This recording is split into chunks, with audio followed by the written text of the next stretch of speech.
일본이 독일에 이어 스페인까지 잡는 파란을 일으키며 조 1위로 16강에 올랐는데요. 일본은 2일 열린 카타르 월드컵 스페인과의 조별리그 마지막 경기에서 극적인 2대1 역전승을 거뒀습니다. 일본의 깜짝 승리에 스페인은 조 2위로 떨어졌는데요.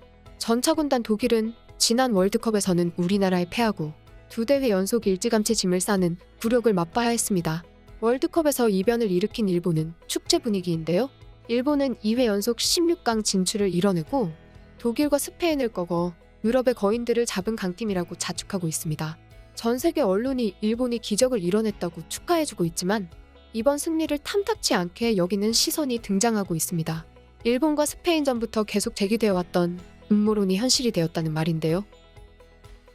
영국 매체 더선은 일본과 스페인전이 끝난 후 엘리케 감독이 토너먼트에서 브라질을 피하기 위해 전술적으로 조율을 했다고 보도했습니다.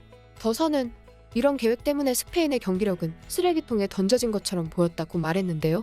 실제로 스페인 엘리케 감독은 5명의 주전을 바꾸어서 일본전을 시작했고 선제골을 넣고서 후반 6분 역전을 허용한 이후 일부러 최선을 다하지 않았다는 의심을 받았습니다. 스페인은 조 1위를 하면 당시 F조 1위가 유력했던 크로아티아를 만날 것으로 예측되었고 더 중요한 것은 그 뒤 8강전에서는 지조 1위가 유력한 브라질을 만나게 될 것이 뻔했습니다. 이 때문에 스페인은 16강에서 크로아티아를 피하고 8강에서는 브라질보다 상대적으로 쉬운 상대를 만나려고 일부러 일본에 졌다는 말이 나오고 있는 것입니다. 지금 전 세계 축구 팬들은 일본의 16강 진출에 놀라며 응원하고 있는 목소리도 있지만 커뮤니티와 유튜브에서 일본과 스페인전에 대한 토론을 이어가고 있습니다. 전 세계 축구 팬들은 스페인이 2위에 안착하기 위해 영리하게 플레이하고 일본을 봐준 것 같다며 지금 이렇게 토론하고 있습니다. 스페인은 정말 영리하게 플레이했습니다. 조에서 1위하지 않기 위해 그들은 도박을 계속했고 일본이 이기게 했습니다. 나는 그들이 전반전에 그렇게 하지 않을 계획이었다고 생각합니다. 그래서 그들은 기회주의적 접근 방식으로 크로아티아와 경기를 피하면서 독일이 집으로 돌아가는 것을 지켜보았습니다. 나는 일본에게 전혀 이득될 게 없지만 경기 시작 전에도 스페인이 크로아티아를 피하고 독일을 제거하기 위해 결국 패배할 거라는 것을 알고 있었습니다. 사실 이게 스페인이 바랄 수 있는 최선의 결과입니다. 조별리그에서 2위를 함으로써 그들은 크로아티아 대신 모로코와 경기를 하고 준결승까지 브라질을 피합니다. 일본은 이제 크로아티아를 이겨야 하고 8강전에서는 브라질과 경기를 치러야 합니다. 스페인, 당신은 무엇을 말할 수 있습니까? 그들은 마치 트랜스처럼 연주했습니다. 그리고 두 번째 일본 골은 어떻습니까? 말 그대로 공과 골라인 사이의 녹색을 볼 수 있습니다. NFL에서라면 그 공은 분명 아웃되었을 것입니다. 솔직하게 내가 스페인이라면 경기를 이기지 않기 위해 분명히 절제했을 거예요. 일본이 이기도록 놔두게 했어요. 스페인은 모로코랑 하고 아마 포르투갈이랑 경기할 거예요. 아마도 크로아티아와 브라질을 일부러 넘긴 거라고. 나는 그들이 2위를 하고 아르헨티나와 브라질의 반대편에서 경기하기 위해 힘을 쏟았다고 생각합니다. 스페인은 일부러 졌다. 누군가 스페인에게 2인자가 되는 것이 낫다고 이제 그만하라고 말하고 있네요. 스페인은 2위를 한 것에 만족한다고 생각합니다. 그들은 크로아티아를 피했습니다. 모로코가 싫지 않지만 크로아티아는 서류상으로는 모로코보다 강합니다. 스페인은 그들이 할 건 다 했다라는 것을 알고 있습니다. 그들은 득점을 시도할 필요조차 없습니다. 스페인이 과연 동점골을 위해 노력하고 있긴 한가요? 스페인, 득점 시도를 멈춰주세요. 득점할 필요가 없습니다. 스페인은 쉬어야 해요. 일본이 이기게 두어요. 그래, 내가 스페인이라면 2위를 하게 되어 기쁘네요. 크로아티아와 브라질보다 더 나은 모로코와 포르투갈, 두 팀 모두 이제 통과할 것이라는 것을 알고 있기 때문에 스페인이 전력을 다하지 말라는 지시를 받았는지 궁금합니다. 스페인은 독일이 4대2로 앞서자 공격을 멈췄어요. 스페인이 준결승과 결승에 쉽게 진출할 수 있도록 일부러 일본을 이기게 했다고 생각하는 사람이 있습니까? 스페인은 크로아티아, 브라질, 아르헨티나를 피하는 것이 현명한 일입니다. 그래도 프랑스는 어렵긴 할 거예요. 아마도 경기 시간에서 적어도 몇 분은 그랬을 거라고 봅니다. 그리고 스페인은 독일을 못 나가게 하기 위해 일부러 졌어요.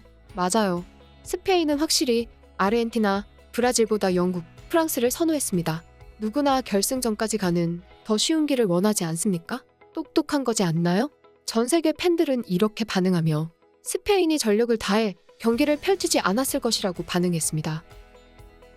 스페인의 패배로 독일은 16강을 통과하지 못했는데요.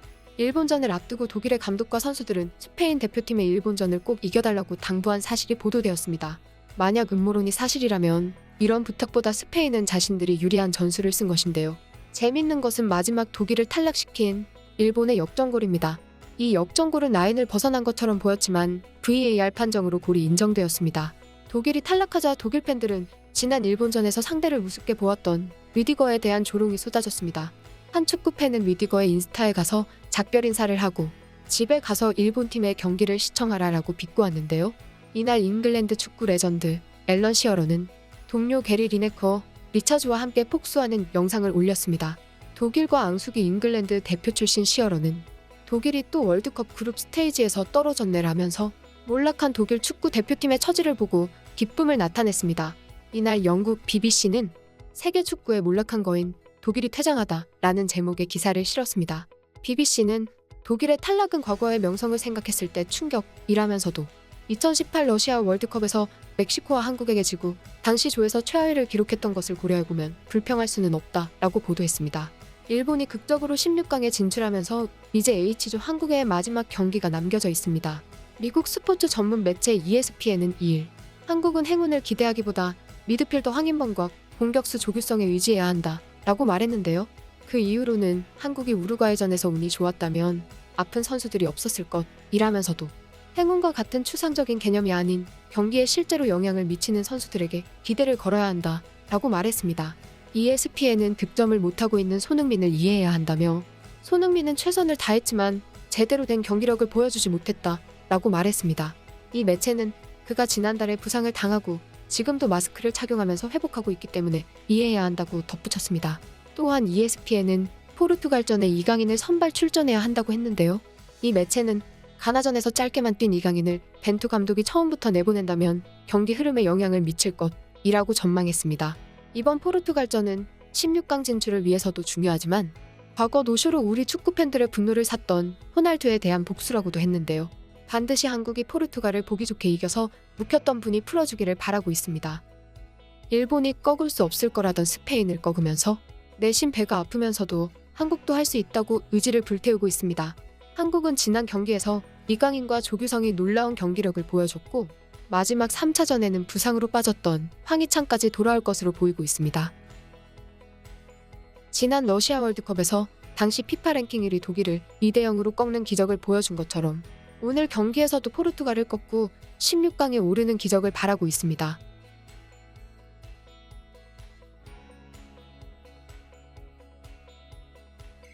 지금까지 극적인이었습니다.